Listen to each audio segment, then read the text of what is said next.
Guys! Nagbabalik pa ako sa aking video. Tingnan nyo ang hugasin ko. Oh my God! Tingnan nyo. Ang dami.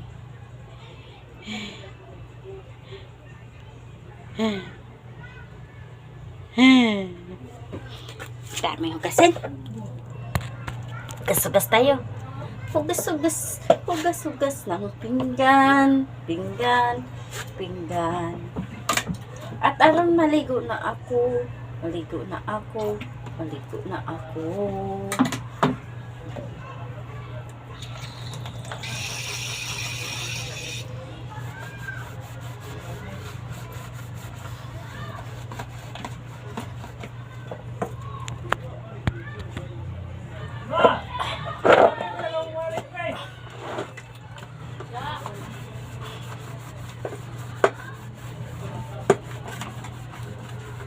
Ay!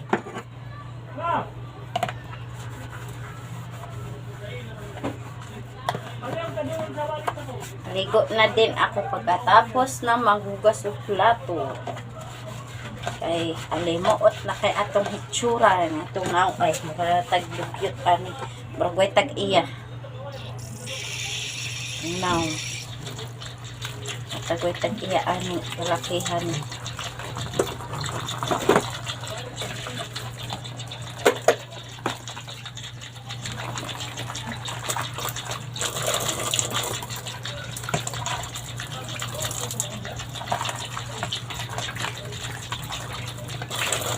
Ito ni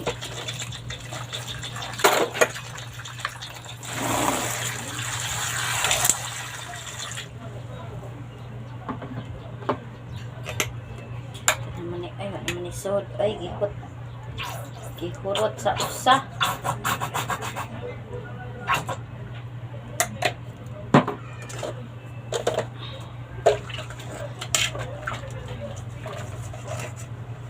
Ang usa nga usa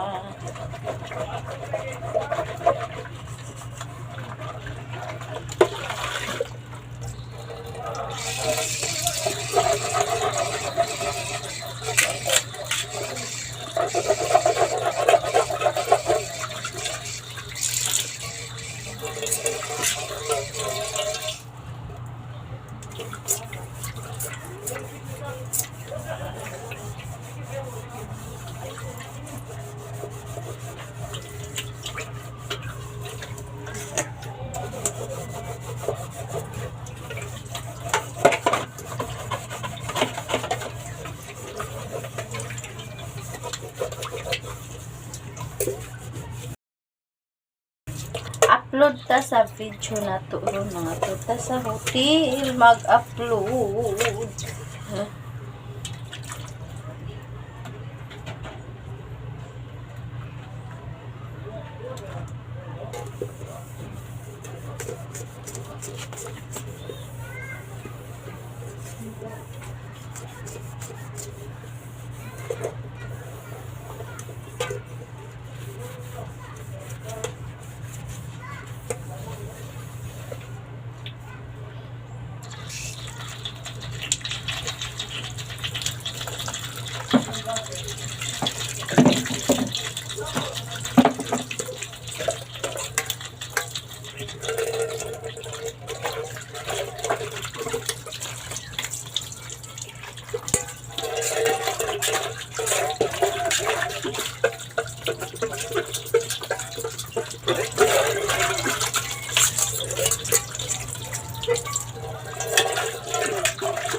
Dami pakita to.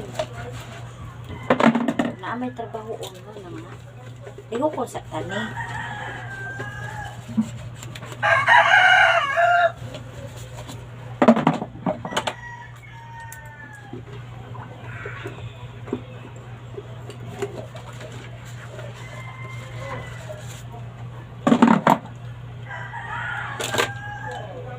Labad na akong na.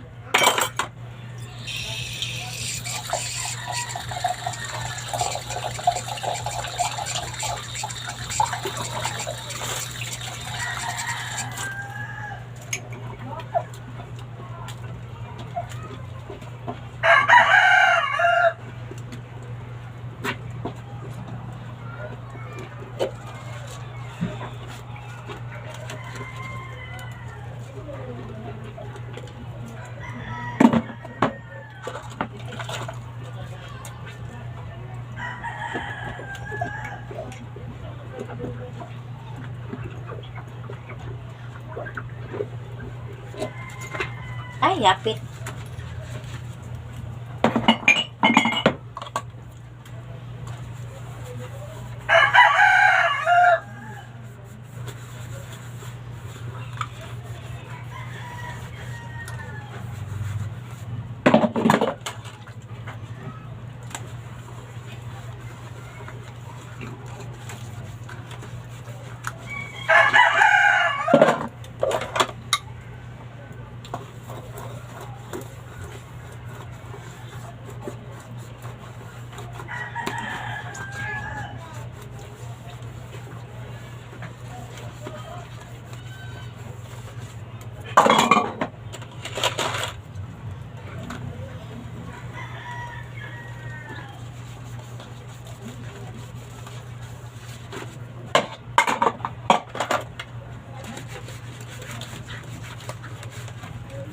Nilapitan ko at tiningnan ko.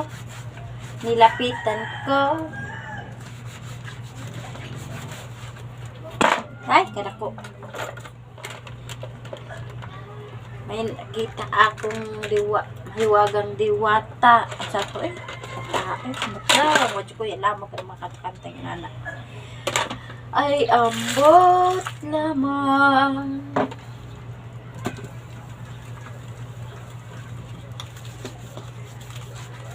Kalma.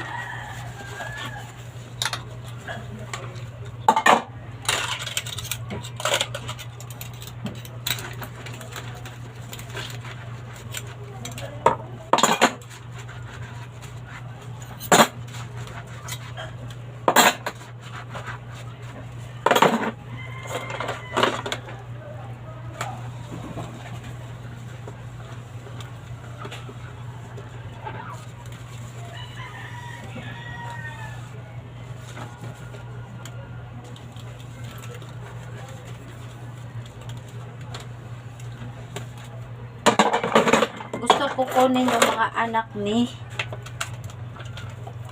Joseph. Gusto ko kunin yung mga anak niya. Kasi, habang under siya sa trabaho niya, may kasama ako dito. Kasi ayaw niya.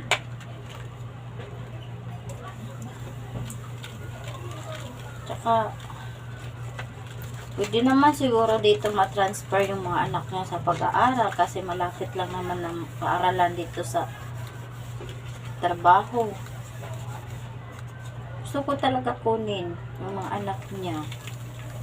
Lalo na yung babae. Yun.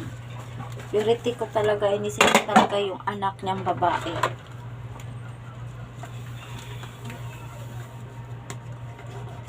Sabi pa niya sa akin, si Joseph kagabi, baka daw galit na yung mga anak niya sa kanya.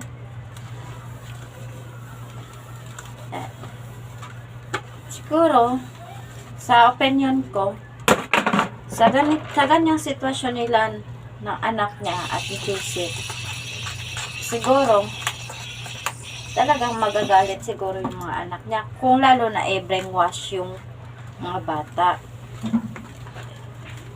sa nanay, kapag sabihan yung mga bata na ganun ang kanilang ama, ganun. Hindi naman sa pagsisirahang. Kasi kami lumaki din kami na ganun, broken family. Kaya, hindi din naman masisisi Ako, wala naman ako doon kung anong dahilan sa kanilang pag-aaway ng nilang mag-asawa. Saka isa pa, ang babae naman daw ang nagsimula, niloko si Joseph, So, sino ba naman taong hindi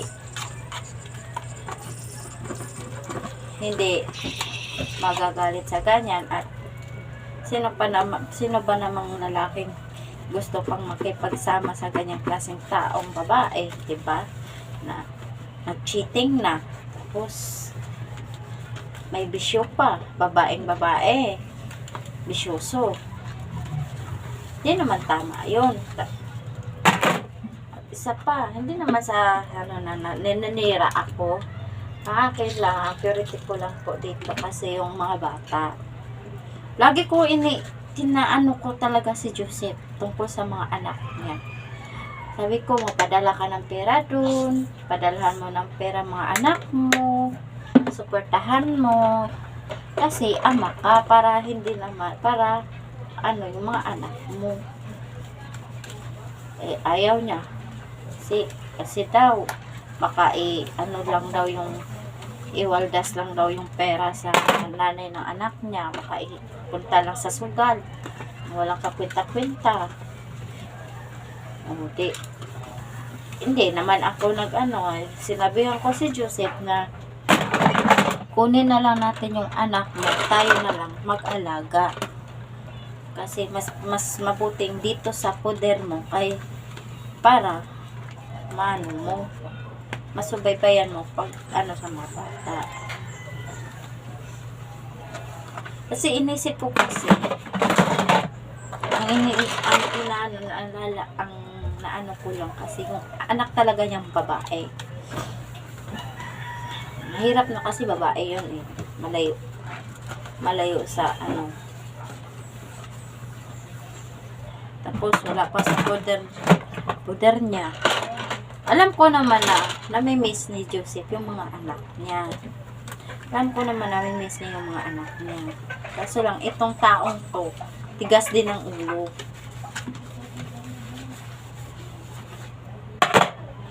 Kahit kontakin man lang, kahit tawagan niya,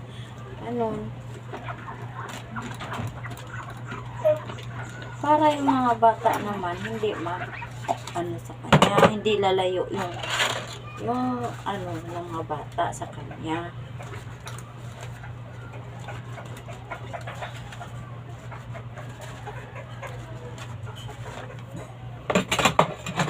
Tanggap ko naman na may mga anak si Joseph.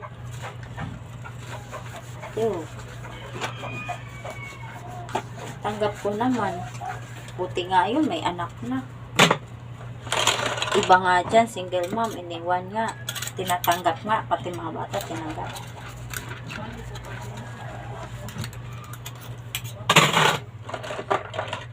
Tanggap ko naman yung mga anak ni Joseph. Hindi ko naman inaano.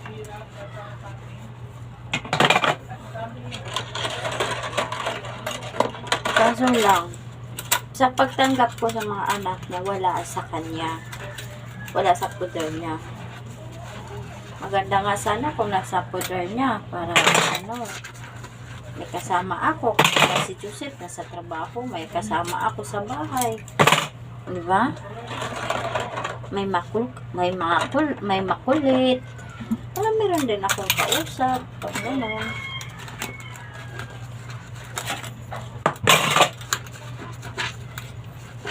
So, malayo sa kanya. Alam ko naman na miss niya yung mga anak niya.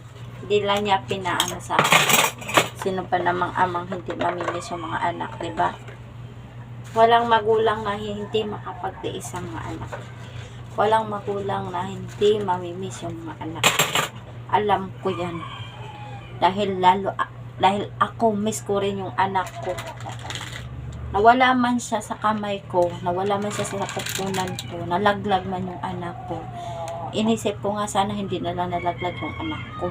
Sana hindi na lang ako napunan. Siguro malaki na yung anak ko. Siguro malaki na yung anak ko ngayon kung nabubuhay pa siya.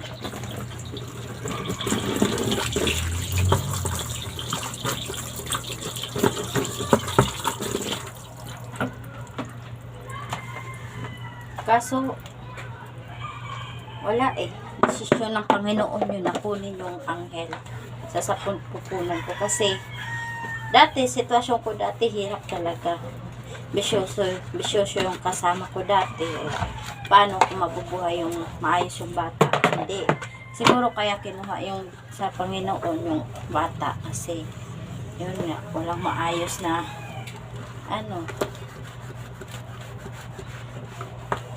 wala maayos na pamilya, ganun. Ngayon, nagkahiwalay kami eh. Pabaya din yung lalaki. Kaya, hinayaan ako, kaya nalaglag yung bata. Hindi ko naman yung sinasadya. Masakit, pero tanggapin natin dahil ganun talaga ang buhay.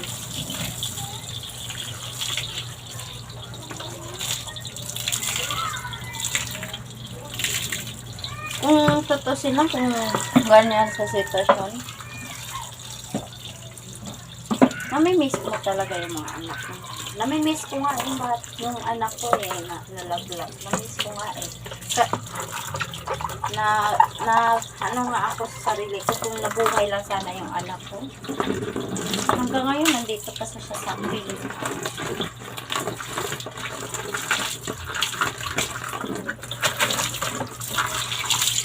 Pero wala eh, dahil nga yun sa mababa yung matres ko. Hindi basta-basta ako mabubuntis.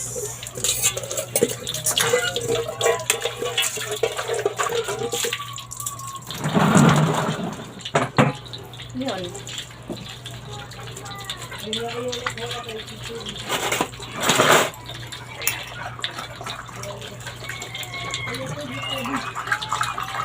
Someday makapunta din kami sa lugar nila ni Joseph. Bibisitahin namin yung mga anak niya. So ko talaga makita in person yung mga anak niya, mahabilo ko. Iwan ko lang kung tanggap ba ako ng anak ni Joseph bilang stepmom. Ganun. Bilang alam. Tatanggap ba ako?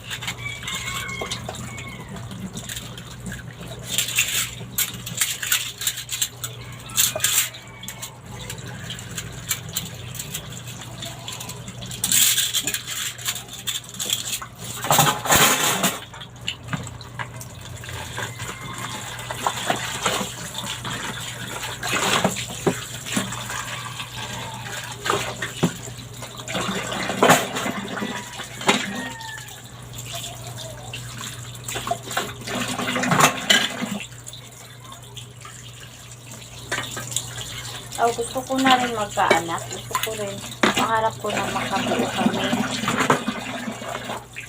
Sa ganito sitwasyon ko, hirap talaga kasi mababa yung matres ko. Hindi normal yung